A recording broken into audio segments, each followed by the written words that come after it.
Lluvias, granizadas, inundaciones en la Angelópolis. Mal estarían las cosechas este año, pensaba el aventurero Salacaín, mientras limpiaba con sumo cuidado recetarios de mediados del siglo XIX. La humedad podría causar estragos en los papeles amarillentos ya por el tiempo y contaminados con el sudor de las palmas de las manos de quienes los consultaron en su tiempo.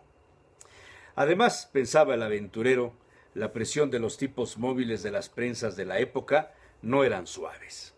El sistema inventado por Gutenberg se había popularizado en América. Las prensas verdaderamente prensaban, golpeaban el papel, dejando no solo la letra impresa, también una huella de presión alrededor de cada letra.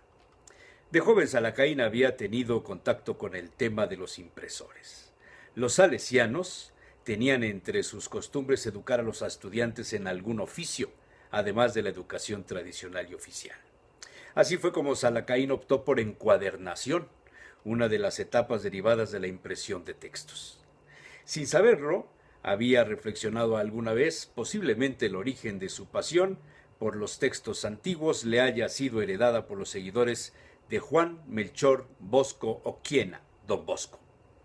Con unas pinzas de acero inoxidable compradas en un mostrador de artefactos para la belleza personal femenina, servían para depilar las cejas, Salacaín iba recomponiendo las puntas dobladas de las hojas del recetario de 1865, precedido por un calendario con las aclaraciones sobre cuándo entraba tal o cual signo del zodiaco y, por supuesto, destacando las fechas religiosas de México. Julio tiene 31 días. El día 22, sol en León.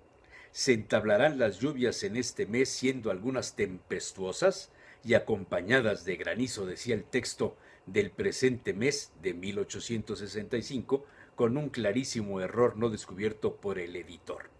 En lugar de León, debía decir Leo, en referencia al signo zodiacal entrante el 22 de julio.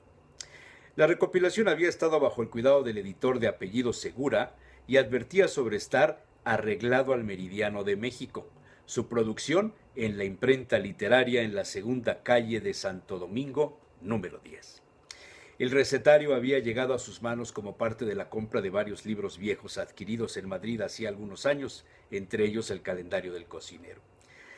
Ese día Salacaín había invitado a comer a varios amigos algunas carnes, chorizos, longanizas asadas en una parrilla de carbón, no de gas. Había hecho la aclaración, pues los sabores y contaminaciones de las carnes son diferentes. A Rosa, la cocinera, le daba miedo el tema de la parrillada esa, decía ella, pues el fuego sin control, sin perilla, le daba temor.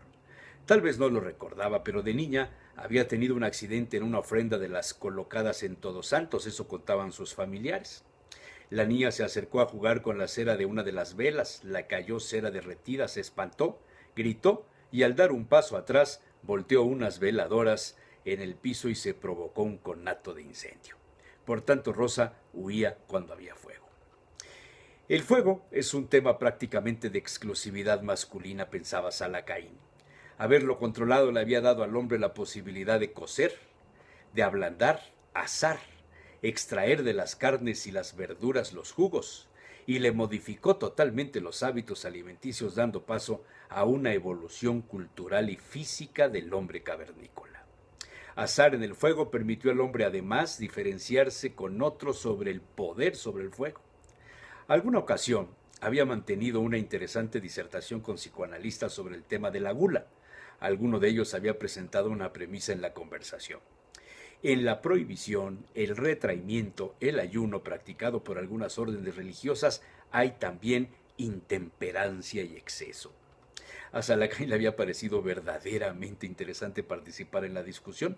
Su amigo, el abad Cartujo, le había escrito alguna vez sobre el pecado cometido por algunos monjes sobre el orgasmo del hambre, el frenesí y la gula del ayuno y la voracidad de no comer nada. El tema no venía a cuenta, pensó el aventurero, pero sí las expresiones en torno a la masculinidad del fuego. Según Freud, dijo uno de los psicoanalistas, durante cientos de años, el hombre usaba su propia orina para apagar las fogatas luego de obtener calor, cosa imposible de hacer por una mujer quien necesitaba del agua y un recipiente para contenerla. La mujer, decía el psicoanalista, no podía pararse encima del fuego y orinar, el hombre en cambio lo hacía a distancia. Cuando el hombre logró vencer la resistencia de mostrar su masculinidad y por tanto su poder sobre la mujer en cuanto al control del fuego, empezó a usar las llamas para algo diferente como preparar los alimentos. Y al hacerlo descubrió nuevos sabores, consistencias, y empezaron a modificarse al cabo de los siglos sus características en la dentadura y el tracto digestivo. El tema daba para mucho, pero aquel mediodía no sería tocado entre los amigos. Hay quien considera hablar de orina y defecación como algo escatológico a la hora de comer. Salacaín continuó desdoblando las puntas de las hojas del calendario del cocinero de 1865, y en su página 52 aparecían algunas recetas sobre la carne de cerdo preparada en la parrilla. Leyó intentando sacar alguna aportación para la comida de ese día. Consisten las entradas de cerdo en sus costillas en parrilla o un asador, a las que se les añade una salsa cualquiera, sus lonjas de jamón, sus riñones cocidos en vino y sus colas asadas, decía el texto. Respecto de las costillas, recomendaba ponerlas a un fuego templado y después de voltearlas para conseguir estén a punto, se polvorean con sal y pimienta para servirlas con una salsa picante o preparada con mostaza.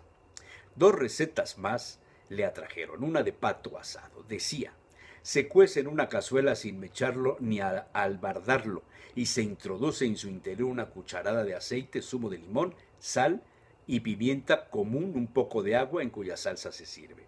Y la segunda le recordó algunas comidas en Ávila, España, en casa de algunos amigos donde las patatas revolconas abundaban. Se trataba de juntar 2 cuartos de cabrito sin huesos principales y tampoco membranas. Se dejaban 3 o 4 días en escabeche con abundante tomillo, laurel, perejil, albahaca, ajo y sal.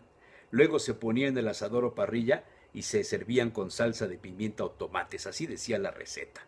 Salacaín advertía, los tomates eran los jitomates mexicanos. Pero seguramente en el recetario, pese a estar editado en México, conservaba la influencia española de llamarle tomates a los jitomates. El primero en llegar fue un amigo nacido en Oaxaca y radicado en Querétaro. Tan solo ver la parrilla encendida con carbón y las carnes y chorizos aguardando su turno para entrar al infierno, levantó la voz y dijo, «Vaya contigo, Salacaín. Ya lo dijo mi paisano Vasconcelos cuando entró al valle de Tolimán en Querétaro. Nos sentimos en tierra civilizada, donde termina el guiso y empieza a comerse la carne asada, comienza la barbarie».